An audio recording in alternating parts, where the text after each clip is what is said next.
ఒకసారి జగద్గురు ఆది శంకరాచార్యులు కాశీకి వెళ్లారు. అక్కడ కాశీ విశ్వనాథ స్వామిని దర్శించి ప్రార్థన చేశారు. అప్పుడు స్వామి వారికి దర్శనమిచ్చి అన్నారు. శంకరా, నువ్వు చాలా జ్ఞాని అయినా, నీ జీవితంలో 3 చిన్న తప్పులు జరిగాయి. శంకరులు ఆశ్చర్యపడి అడిగారు. భగవంతుడా, నేను ఏ తప్పులు చేశాను? అప్పుడు విశ్వనాథుడు ఇలా చెప్పారు. మొదటి తప్పు, తల్లి అనుమతి లేకుండా సన్యాసం తీసుకోవడం. శంకరులు చిన్న వయసులోనే తపస్సు కోసం సన్యాసం తీసుకున్నారు. తల్లి అనుమతి లేకుండా వెళ్లడం ధర్మపరంగా చిన్న తప్పు అని భగవంతుడు చెప్పారు. రెండవ తప్పు, చండాలుడికి మొదట దూరం వెళ్ళి అని చెప్పడం. ఒకసారి వారణాసిలో శంకరులు ఒక చండాలుడు అంటరాని వాడు ను చూశారు.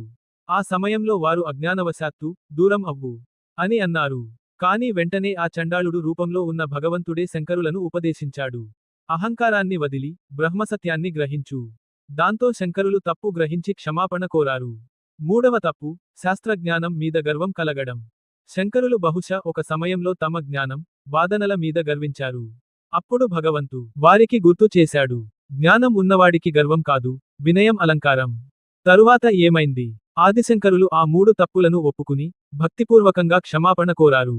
విశ్వనాథ స్వామి వారికి ఆశీర్వదించి, నీ జ్ఞానం, నీ తపస్సు, నీ భక్తి ఇవన్నీ లోకానికి వెలుగుగా నిలుస్తాయి అని వరం ఇచ్చాడు.